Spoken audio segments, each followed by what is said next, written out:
Hello guys, this is Indian Medico, and in this video we are going to discuss about the history taking and examination of a case of varicose veins. Now this picture denotes the pathogenesis of varicose veins. In a normal vein, the wall will be functioning normally and there will be normal blood flow. Whereas in case of varicose veins, the wall will be deformed and it will lead to dilated vein and various other complications. Now let us see about the history taking for a case of varicose veins. Particulars of the patient should be taken in detail, like for any other case in general surgery. Special importance should be given to sex and occupation. Because varicose veins are more common in females, varicose veins affects females 10 times more than males, and it is more common in persons who stand a lot during their occupation, for example, policemen. Now coming to chief complaints, the patient may complain of swelling along the veins, pain, pigmentation of skin, or ulcer. You need to elicit the chief complaints and mention which leg is involved, whether right or left leg is involved, and you need to mention the duration, for how many months or years. A detailed history of swelling should be taken. Special importance should be given to relation of the swelling to standing or lying down. If there is any pain or color change in the swelling, which may indicate thrombophlebitis. Again, a detailed history of pain should be taken. The pain in case of varicose veins will usually be dull aching. It will involve the calves and lower legs. The pain will usually be more at the end of the day, and it will be relieved on lying down. When there is bursting type of pain, it indicates deep vein thrombosis. Pigmentation of skin history should be taken. A detailed history of ulcer should be taken. Other histories like itching and change in skin color should also be taken. Now coming to past history, any history of major ailment or deep vein thrombosis should be taken. If the patient had a past history of pain and swelling in cough associated with fever, it indicates deep vein thrombosis. Any history of prolonged immobilization or pregnancy should be taken, because these are risk factors for developing varicose veins. Now coming to personal history of smoking, alcoholism, and oral contraceptive pill use should be taken. Again, these are risk factors for varicose veins. Bowel and bladder habit history should be taken, because constipation is another risk factor for developing varicose veins. Family history, that is, if there are similar complaints in any other member of the family, should be taken. Treatment history should be taken. The patient could have been treated by an injection or elastic stockinette, or he might have been operated previously. Now coming to the examination of a case of varicose veins. General examination should be done like for any other case in general surgery. Coming to local examination, first you need to examine the diseased leg. Local examination should be first carried out in standing position, which will be followed by some special tests which are done in lying down position. Now these are the things that you need to examine in a case of varicose veins. Varicose veins per se, swollen legs with lipodermatosclerosis, any skin changes, or any skin ulcers. All these should be examined properly. Now coming to inspection, attitude of the limb should be examined. Any deformity should be examined. Local gigantism should be inspected. That is, you need to compare both the legs and see if the diseased leg is swollen. You need to inspect varicose veins. Varicose veins are usually dilated, elongated, and tortuous veins. You need to inspect which venous system is involved, whether the great saphenous vein is involved or the short saphenous vein is involved. If the great saphenous vein is involved, you can see varicosities usually in the medial side of the leg. If the short saphenous vein is involved, you can see varicosities usually in the lateral side of the neck.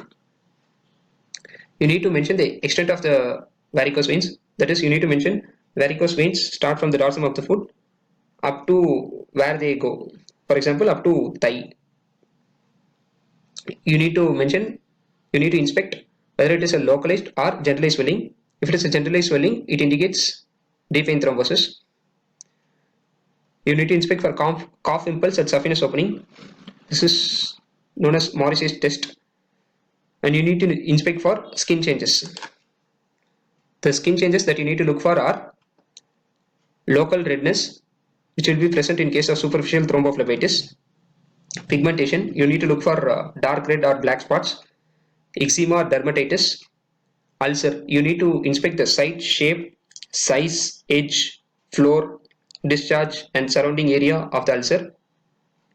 You need to inspect for venous stars. Venous stars are nothing but a number of minute veins radiating from a single feeding vein. Other inspectory findings are stretched skin, loss of hair and brittleness of nail. Loss of hair and brittleness of nail indicate impending gangrene. Now let us see about the palpatory findings. You need to palpate for tenderness or thickening of veins. Other palpatory findings include thickening of skin, pitting edema, temperature. You need to palpate for temperature rise. You need to palpate for lipodermatosclerosis. Lipodermatosclerosis is nothing but progressive sclerosis of skin and subcutaneous tissue. We have already seen a picture of lipodermatosclerosis. And you need to palpate the ulcer. Now, venous ulcer is also known as stasis ulcer. It will usually be present in the lower 1/3 medial side of leg. It will have a well-defined margin usually. The floor will be the deep fascia usually. The ulcer will be associated with pigmentation, eczema and varicosity in the surrounding area. Now, there are certain special tests that you need to do in case of varicose veins. This picture depicts the principle of the test that you do. This picture shows the normal venous drainage. You have superficial venous system and deep venous system and perforator veins. This is the saphenofemoral junction. This is the normal venous drainage. Whereas in case of varicose veins, there will be venous hypertension. This venous hypertension can be due to saphenofemoral incompetence or it can be due to perforator vein incompetence. These can be tested by the following tests. Brody-Trendelenburg test. Now this test, the patient is asked to lie down. The veins are emptied by elevating and milking the veins. That is, the leg is elevated and the veins are milked. First, you need to find out the pubic tubercle. This is done by asking the patient to adduct the leg against resistance. You need to follow the taut adductor longus tendon to find out the pubic tubercle. Then you need to mark the saphenofemoral junction. The saphenofemoral junction is present 3.5 centimeter below and lateral to pubic tubercle. That is 3.5 centimeter below the pubic tubercle and 3.5 centimeter lateral to the pubic tubercle.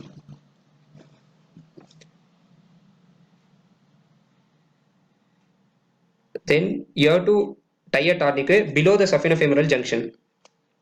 You can either tie a tourniquet or you can occlude the saphenofemoral junction with thumb. Now there are two Brody-Trendelenburg tests. In the first test, after the tourniquet is tied, the patient is asked to stand and the tourniquet is removed. That is, the pressure is released. If the varices fill quickly, the test 1 is said to be positive. It indicates saphenofemoral incompetence. In the second test, after the tourniquet is tied, the pressure is not released. That is, the tourniquet is not released and the patient's leg is observed for 2 to 3 minutes. If the varices fill, the test is positive. It indicates perforator incompetence below the saphenofemoral junction. Now, how do you test for other perforator incompetence? Before you test for other perforator incompetence, you need to know what are the other perforators present in the lower limb. Dodds perforator is present above the knee, that is in the inferior 1/3 of thigh. Boyd's perforator is present just below the knee. Cockett's or medial ankle perforators are 3 in number. They are present 5 cm, 10 cm and 15 cm above the medial malleolus. Now each perforator should be tested individually. The test for perforator incompetence is called 2 tourniquet test. In this, the patient is asked to lie down. You empty the veins and you tie 1 tourniquet above the perforator and 1 tourniquet below the perforator. Then the patient is asked to stand. If you find varicosity of veins, it indicates the perforator is incompetent. This test is done for all the perforators individually. The next test is Schwartz test. In this, the patient is asked to stand. One finger is kept at the saphenous opening and you tap the dilated vein lower down in the leg. If you feel a impulse in the finger kept at the saphenous opening, the test is said to be positive. This test is positive in gross varicosities of veins. The next test is modified Perthes test. This is done for testing the patency of deep veins. This is done in standing position. A tourniquet is tied below the saphenous opening when the veins are full. The patient is then asked to walk for 3 to 5 minutes. If the superficial veins become more distended and if the patient complains of bursting pain, the test is said to be positive. A positive test indicates occluded deep venous system. Other possibility is that the dilated superficial veins will collapse. This indicates that the test is negative. If the test is negative, it means that the deep veins are patent.